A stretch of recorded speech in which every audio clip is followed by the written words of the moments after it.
तो हम लोग देखे क्या थे, linear differential equation second order का with variable coefficient. Variable coefficient होना चाहिए, सेकेंड ऑर्डर होना चाहिए, पहला क्वेश्चंस कर लिए थे। सबसे मेन अटेंशन आपको वहाँ देना है वर्किंग रूल के ऊपर, ठीक है। 8 स्टेप था शायद वर्किंग रूल का जो आप लोगों को लिखवाए थे, पहला क्वेश्चंस भी आप लोग कर चुके हैं, ठीक है। सेकेंड में आते हैं, रिव्यू में किस टाइप का क्वेश्चन पूछता है। d2y/dx² minus 2tan x, note कीजिएगा फटाफट, dy/dx plus 5y is equal to sec x into में e⁻x। कोई कन्फ्यूजन नहीं, सबसे पहले क्वेश्चंस को नोट कीजिए, उसके बाद हम लोग स्टेप बाय स्टेप काम करेंगे। देखो क्या करते हैं, सबसे पहला number equation number 1 given that करके मान लेना आपको। उसके बाद सबसे पहले क्या करते हैं कि PQR का वैल्यू निकालते हैं। देखिए dy/dx के साथ कुछ है, y के साथ कुछ है, e⁻x के साथ यहाँ पे कुछ है। तो PQR का वैल्यू निकालेंगे यार, कैसे जानेंगे कि कौन सा है, कि सेकेंड ऑर्डर का वेरिएबल वाला है। तो आप लोग को देख के पता चल जाएगा कि dy/dx के बगल में कुछ होगा, इधर वेरिएबल में होगा, y के बगल में कुछ होगा, ठीक है। तो वेरिएबल दिखेगा। सबसे पहला step, on comparing equation 1 with standard equation. Standard equation यही होता है d2y/dx² plus p dy/dx plus qy is equal to r। r का वैल्यू, q का वैल्यू 5, p का वैल्यू dy/dx के बगल में देखेंगे, ओके -2। तो PQR का वैल्यू फटाफट लिख देंगे -2 tan x। Q का वैल्यू 5 लिख दोगे आप लोग, ओके। R का वैल्यू क्या लिखोगे, राइट साइड में जो रहता है इससे कंपेयर करोगे ना, okay. sec x into e⁻x। इसके बाद स्टेप में रो का वैल्यू निकालते हैं, ओके। रो का वैल्यू देखना है स्टेप को कैसे काम किया जा रहा है। हम लोग पहला क्वेश्चंस कर चुके हैं। तो रो का जनरल फॉर्मूला ही होता है e⁻⁻1/2 integration of p dx, ठीक है। तो p का वैल्यू हम लोग पीछे निकाल चुके हैं, e⁻½ इंटीग्रेशन ऑफ p का वैल्यू -2 tan x। देखो ना, 2 से 2 कैंसिल, माइनस माइनस प्लस, बचेगा क्या, इंटीग्रेशन tan x dx, वही है integration tan x dx, okay. और एक चीज़ ध्यान रखना है कि tan x का इंटीग्रेशन क्या होता है, tan x का integration log of sec x होता है। तो इसका इंटीग्रेशन किए log ऑफ sec x, याद नहीं होगा आप लोग नोट कर लीजिएगा। e के पावर में इसका इंटीग्रेशन किए, ये आया। अब आपको बार बार बताए हैं कि कहीं भी लिखा रहे e⁻log ऑफ समथिंग, log के अंदर कुछ भी लिखा जाए तो वैल्यू वही होता है sec x, ठीक है। ये निकल गया रो का वैल्यू। फिर हम लोग Q1 का वैल्यू निकालते हैं। तो Q1 निकालना मतलब फॉर्मूला होता है Q1 -½ ऑफ dp/dx p²/4, ठीक है। तो यहाँ से Q का वैल्यू पुट करेंगे, यहाँ पे P का derivative with respect to x। तो Q का वैल्यू पीछे हम लोग देखें कि 5 है, -1/2 P का मतलब पीछे दिया हुआ है, हम लोग देख लेते हैं पीछे क्या है, माइनस, देखिए P का वैल्यू वही ना -2 tan x। तो इसका डिफरेंशिएशन करना है, P का वैल्यू -2 tan x।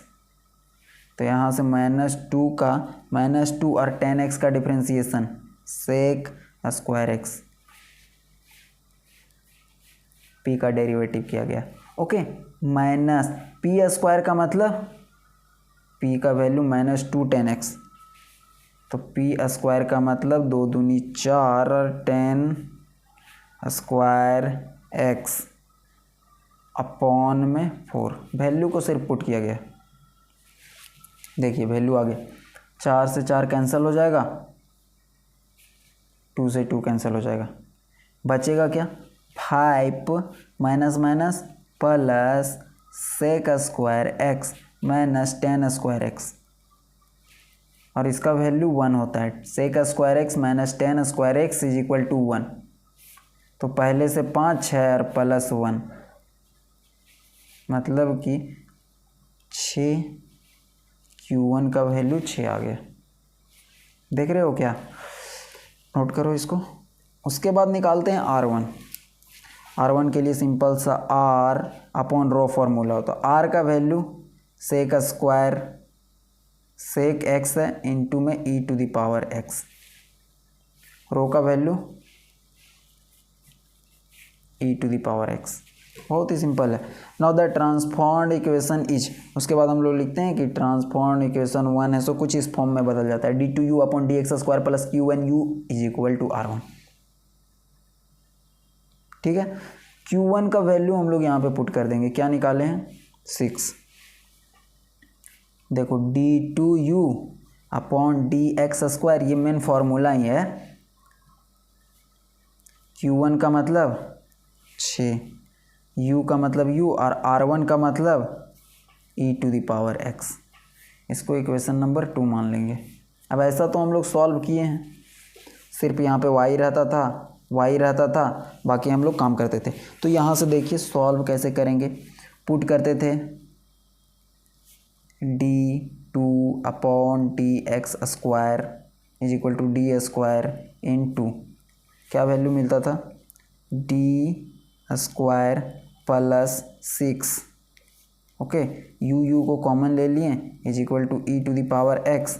इसको सिंबॉलिक फॉर्म में लिखते थे F of D into u is equal to e to the power x. उसके बाद हम लोग एक्सोलरी इक्वेशन निकाल देते थे। ये सिंबॉलिक फॉर्म में आ गया, जिसको हम लोग लीनियर डिफरेंशियल इक्वेशन भी बोलते हैं। ठीक है, linear differential equation with constant coefficient, पहला क्वेश्चन करवाएं। उसके बाद एक्सोलरी इक्वेशन हम लोग फाइंड करते हैं।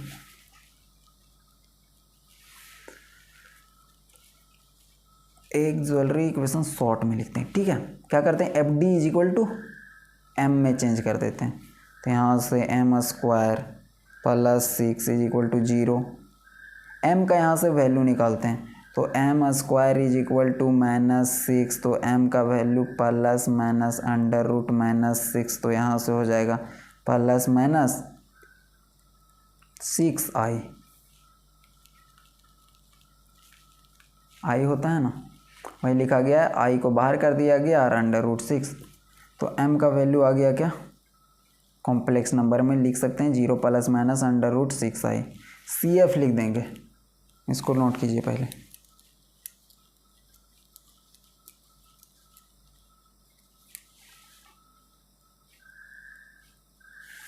सी एफ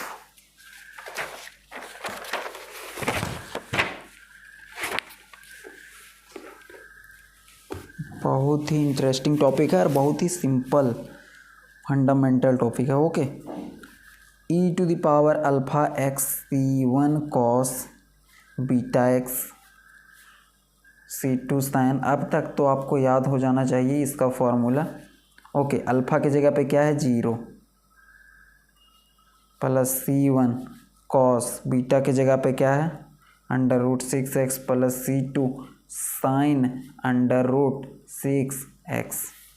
इसको हम लोग लिख सकते हैं, ये 0 हो गया, मतलब कि C1 cos under root 6x plus C2 sign.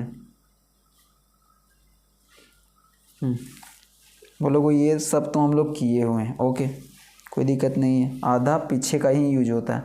Now P I is equal to, आप लोग बोलोगे एफ ऑफ डी इंटू में एक्स होता है, हमको पता है। बोलेंगे ठीक है, यहाँ पे रख दो ना एफ डी के जगह पे। तो आप लोग पीछे देखोगे और एफ डी का वैल्यू देखोगे कि डी स्क्वायर प्लस 6 है, लिख दोगे। अब इस चीज़ को आप लोग गलती नहीं कीजिएगा कि इक्वेशन नंबर 2 में देखना है। ठीक है, पी आई हम लोग किसका निकाल रहे हैं और सी एफ, अभी जो हम लोग सॉल्व किए हैं इसका निकाल रहे हैं। देखिए इक्वेशन नंबर 2 का, इसी का ना हम लोग सॉल्व कर रहे हैं। ऐसा नहीं कि x के जगह पे अब यहाँ पे खोजने जाओ। ओके, x के जगह पे ये नहीं, इक्वेशन 2 का ना हम लोग काम कर रहे हैं। देखो तो बोलोगे अच्छा ठीक है, मतलब m का निकाल लें इक्वेशन 2 का, CF इक्वेशन 2 का, तो PI भी हम लोग इक्वेशन 2 का निकाल रहे हैं। ओके, x के जगह पे आप लोग जब देखोगे तो e⁻x दिखेगा, और आप लोग के दिमाग में हिट करना चाहिए कि a का वैल्यू 1 है। क्यों? क्योंकि e⁻ax होता है, रूल नंबर 1 लगेगा। रूल नंबर 1 क्या बोलता है? d को चेंज करो a से, मतलब 1 से। बोलोगे ठीक है, हम जानते हैं कि 1/d² के जगह पे a रख देंगे, मतलब 1 रख देंगे, तो 1 का स्क्वायर प्लस 6 e⁻x। आप लोग बोलोगे कि इसको जोड़ करके 1/7 e⁻x आ जाएगा। बोलेंगे ठीक है, वेरी गुड। PI का वैल्यू आप लोग फटाफट से निकाल दिए। उसके बाद नेक्स्ट स्टेप में क्या करते हैं पता है? General solution.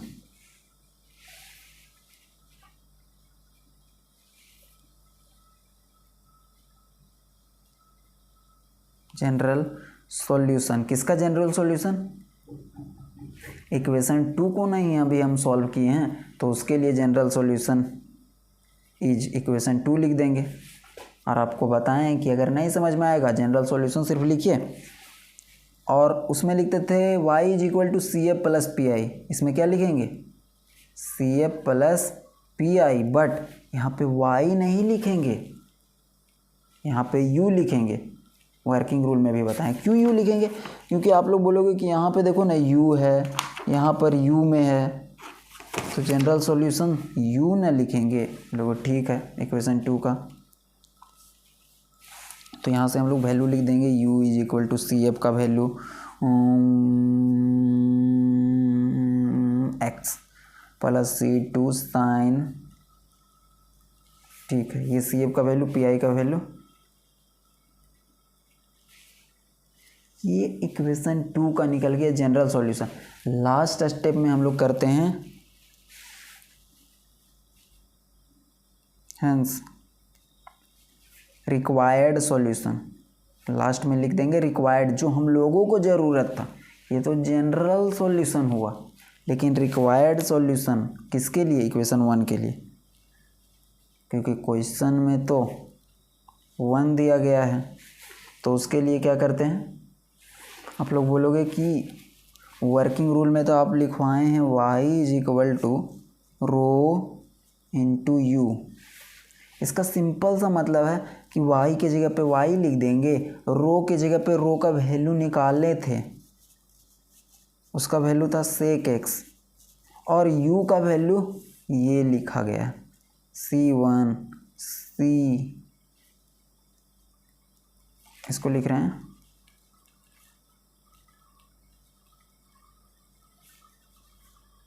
e⁻x/7। लो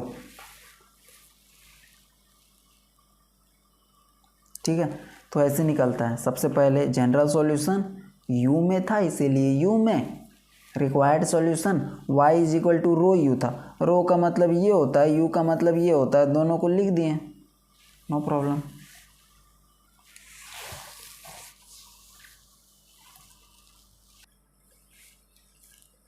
ठीक है, इसके आगे क्वेश्चन देखते हैं। थर्ड,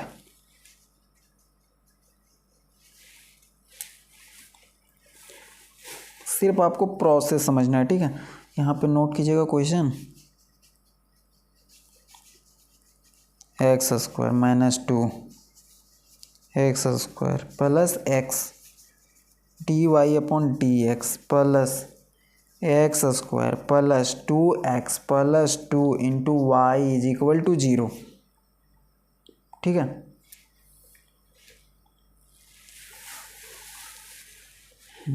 लिख लिए, देखेंगे कि कैसे सॉल्व करेंगे। यहाँ पे देख रहे हैं राइट साइड में 0 है, ठीक है, आर का वैल्यू 0 हो जाएगा, पी का वैल्यू ये होता है, क्यू का वैल्यू वाई के साथ होता है, वो होता है।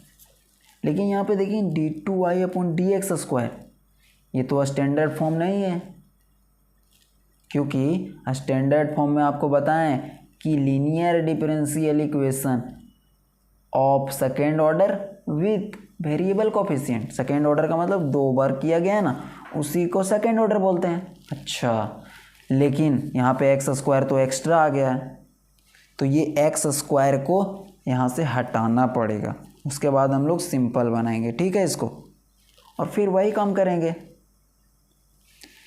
तो जो एक्स्ट्रा एलिमेंट यहाँ पे घुस गया है वो है x²। x² को यहाँ से हटाने के लिए क्या करेंगे, सबके साथ x² से डिवाइड कर देंगे, तभी तो वो स्टैंडर्ड फॉर्म का बनेगा।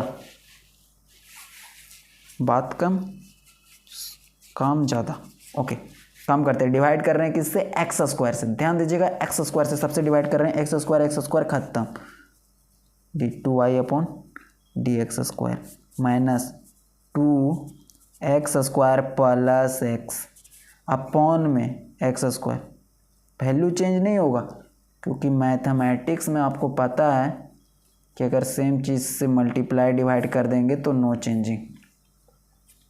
यहाँ पर x² plus 2x plus 2 into Y, यहाँ भी x² से मल्टीप्लाई कर इज इक्वल टू 0 को x² से करेंगे, ये वही रहेगा, ठीक है। देखो अब थोड़ा सा हम लोगों को लग रहा है कि हाँ d2y/dx² ये अकेले है, dy/dx के साथ कुछ है, y के साथ कुछ है, x² को इसके साथ करेंगे, x² को इसके साथ करेंगे और सिंपल हो जाएगा। तो नेक्स्ट स्टेप में हम लोग इसके साथ करेंगे तो क्या हो जाएगा 1, इसके साथ करेंगे तो 1/x, क्योंकि x कटेगा, यहाँ से करेंगे तो 1, यहाँ से करेंगे तो 2/x, यहाँ से करेंगे 2/x²। सो नेक्स्ट हम लोग काम करेंगे, देखो ध्यान से देखना इस चीज़ को,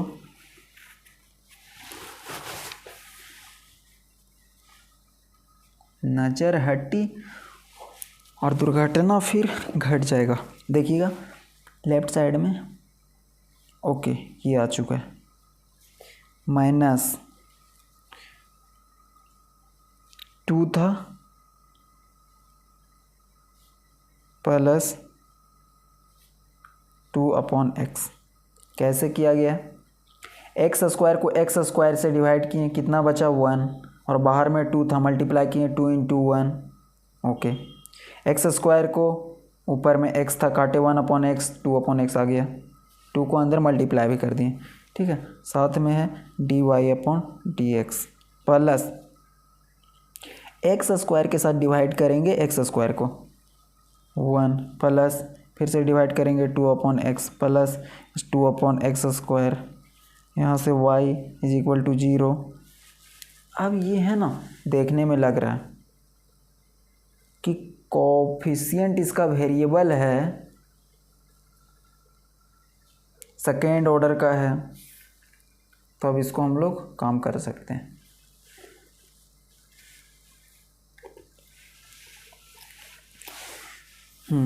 पहला स्टेप में क्या करते हैं, ऑन कंपेयरिंग,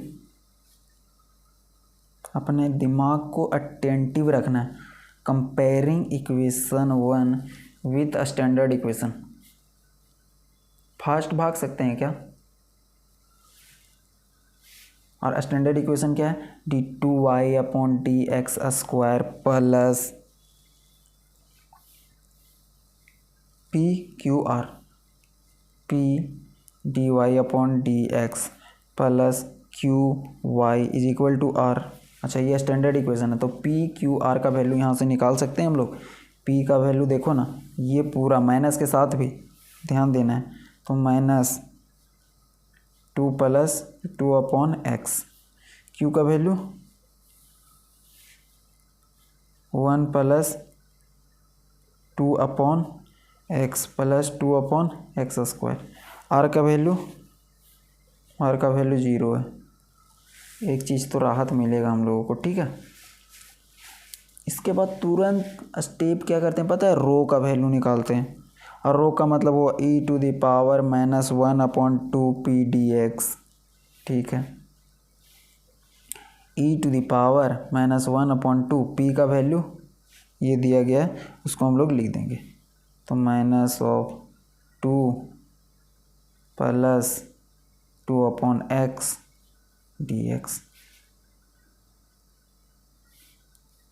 समझ में आ गया होगा। माइनस माइनस प्लस, 2 को अंदर मल्टीप्लाई करते हैं तो e⁻⁻1/2 को अंदर मल्टीप्लाई करेंगे तो यहाँ सिर्फ बचेगा क्या, 2 और 2 कैंसिल हो जाएगा, तो यहाँ से बचेगा 1 + 1/x।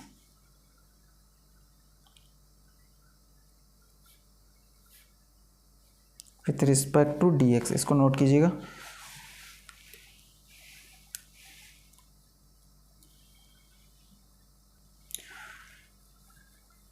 उसके बाद इंटीग्रेट कर देते हैं। e⁻, इंटीग्रेशन करेंगे, कांस्टेंट का इंटीग्रेशन आपको पता है x हो जाएगा, प्लस 1/x का इंटीग्रेशन log x,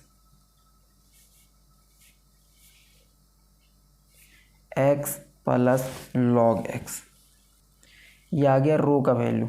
इसके बाद भी हम लोग कर सकते हैं e⁻x + log x, तो अलग अलग कर सकते हैं। e⁻x इंटू में जब पावर जुटा हो तो इसको हम लोग अलग कर सकते हैं log x। और आपको फिर से प्रॉपर्टी बता दे, e⁻ कहीं भी log के साथ कुछ भी लिखा रहेगा ना, दिल, स्टार, धड़कन, आँख, कुछ भी, तो वो वही हो जाएगा। ये जो होता है उसका वैल्यू, पूरा का वैल्यू। log x का वैल्यू, रो का वैल्यू मिल गया। q1 का वैल्यू निकालते हैं।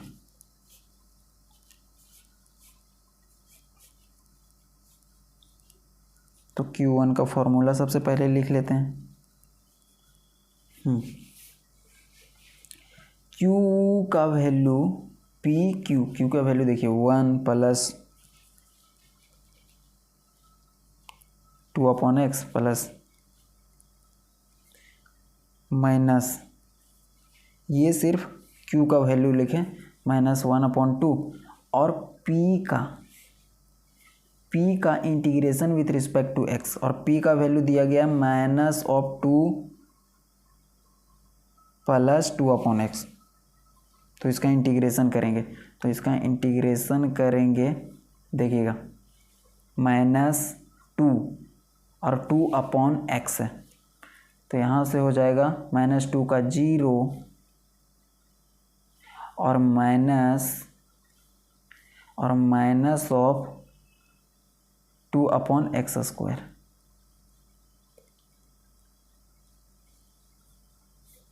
इसको फिर से बड़ा ब्रैकेट दीजिए, यहाँ पे बड़ा ब्रैकेट दीजिए, ठीक है। माइनस p का स्क्वायर का मतलब -2/x का स्क्वायर अपॉन में 4। इस चीज़ को समझिएगा, एक एक चीज़ को फिर से हम लोग देखते हैं। q का वैल्यू लिख दिए, -1/2 लिख दिए, dp/dx। तो यहाँ पे देखिए ना, dp/dx का वैल्यू दिया गया है। क्या दिया गया है, p का वैल्यू दिया गया -2 + 2/x। तो इसको लिख सकते हैं क्या, माइनस अंदर मल्टीप्लाई होगा तो -2 और -2/x, वही तो हुआ, तो वही किया गया। इसका हम लोग क्या कर रहे हैं, ये p का है ना, p का x के रिस्पेक्ट में कर रहे हैं, तो इसका तो 0 हो जाएगा, 0 वही लिखा गया। माइनस का माइनस, 2 कांस्टेंट है, 2 को बाहर निकाल दिए, ठीक है। और 1/x बचा, 1/x का इंटीग्रेशन -1/x² होता है, वही लिखा गया -1/x²। तो यहाँ से हो जाएगा x²। माइनस और इसका स्क्वायर कर दिया गया होल स्क्वायर, ठीक है। अब इसको हम लोग खोल देते हैं, सब का सब कट जाएगा, ठीक है, ज़्यादा लोड नहीं लेना। देखो 1 हो जाएगा प्लस 2/x हो जाएगा प्लस 2/x² हो जाएगा। यहाँ से -1/2 और यहाँ से माइनस माइनस ये हो जाएगा प्लस, तो यहाँ से लिख देते हैं -1/2 और प्लस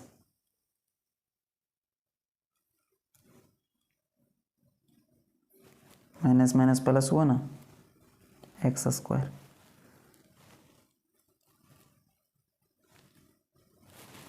इसके बाद हम लोग इसका होल स्क्वायर कर देते हैं। तो इसका होल स्क्वायर करेंगे तो क्या होगा, देखो a - b का होल स्क्वायर, a का स्क्वायर करेंगे तो -2 का स्क्वायर 4, b का स्क्वायर -2 का स्क्वायर 4 और x का स्क्वायर -2ab होता है, तो यहाँ पे दोनों के साथ माइनस है तो यहाँ से प्लस हो जाएगा। 2ab मतलब 2 दूनी 4 दूनी 8/x और नीचे में 4 तो है। ये देखो 2 से 2 कैंसिल हो जाएगा। उसके बाद हम लोग आगे लिख देते हैं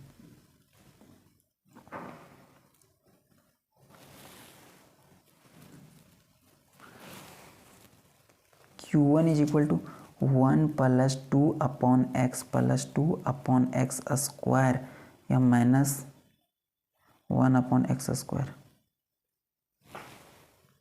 ठीक है। यहाँ से देखिए ये माइनस अंदर जाएगा, -4 से 4 कैंसिल हो जाएगा, कितना बचेगा 1, फिर माइनस अंदर जाएगा, -4 से 4 कैंसिल हो जाएगा क्योंकि ये बटा में जाएगा ना, तो 1/x², ये 4 × 2 = 8, 2/x। देखो 1 cancel, 2/x - 2/x cancel, 2/x² और यहाँ से देखिए 1/x², 1/x² माइनस के साथ है, ये दोनों कैंसिल, बचेगा क्या, Q1 = 0।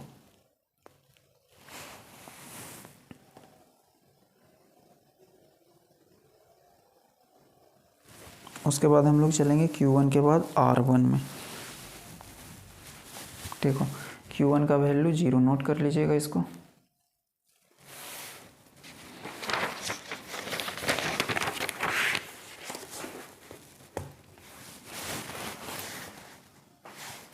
इसके बाद R1 होता है ना, हाँ, R/ρ होता है, R का वैल्यू और रो का वैल्यू। तो R का वैल्यू अभी देखते हैं, R का वैल्यू क्या आया था पीछे, राइट साइड वाला 0, अपॉन में रो कुछ भी रहे 0 ही हो जाएगा, तो R1 भी निकल गया। अब तो हम लोग काम करते हैं पीछे का जैसा ही, नॉट ट्रांसफॉर्म्ड इक्वेशन।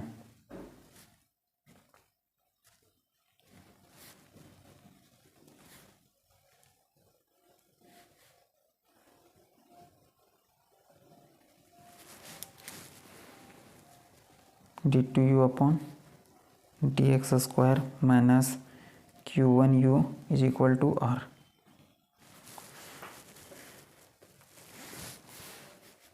वैल्यू को पुट कर देंगे, इसका मतलब वही हुआ, Q1 का वैल्यू अभी तुरंत निकाल लें, 0 आया था, ठीक है। R का वैल्यू तो 0 है ही, तो देखो ना कितना सिंपल हो गया, d2u/dx² = 0, बहुत ही आसान हो गया। क्या करते हैं इसके बाद हम लोग बोलते हैं कि इसको इक्वेशन नंबर 2 मान लीजिए, पुट करते हैं d/dx² = d² यहाँ से पुट करेंगे d² = 0, मतलब कि f(d) इसके जगह पे लिख सकते हैं, ये u = x सिंबॉलिक फॉर्म में।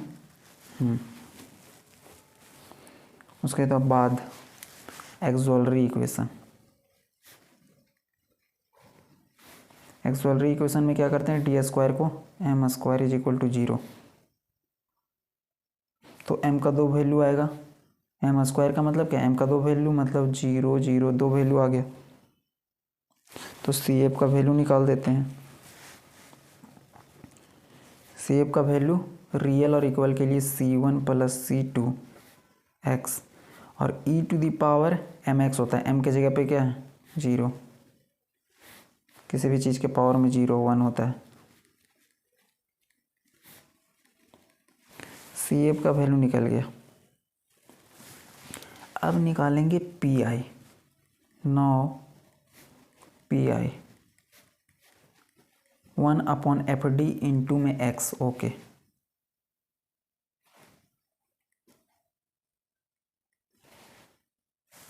तो आप लोग जानते हो कि x के जगह पे क्या है 0, तो 1/FD इंटू में 0, तो ये वैल्यू पी आई का भी 0 आ गया।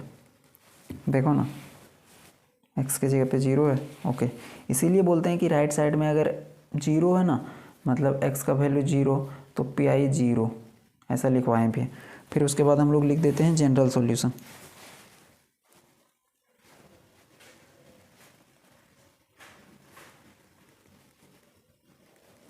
किसका जनरल सॉल्यूशन, इक्वेशन 2 का। तो हम लोग लिखेंगे u is equal to C F plus P I. P I तो 0 है, मतलब पी आई नहीं लिखेंगे, सिर्फ सी एफ लिखेंगे, तो सी एफ का वैल्यू हो जाएगा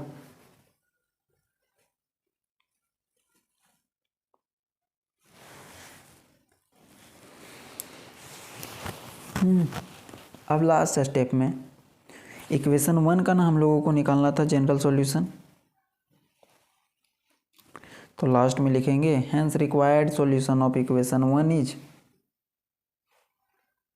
y is equal to rho into u. Last step.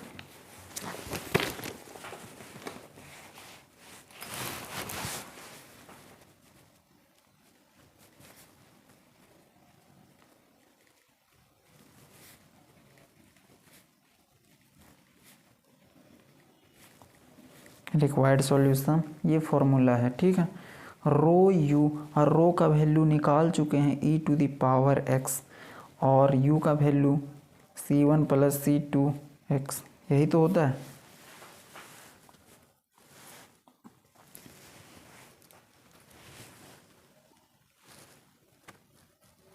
तो ये था general solution, required solution second order differential equation का विथ कांस्टेंट और वेरिएबल कोफिशिएंट के बारे में। इसके बाद हम लोग लास्ट क्लास इसका देखेंगे, 2 क्वेश्चन, 1-2 क्वेश्चन और देखेंगे, इसके बाद ये ख़त्म हो जाएगा। उसके बाद हम लोग मूव करेंगे दूसरा टॉपिक के ऊपर।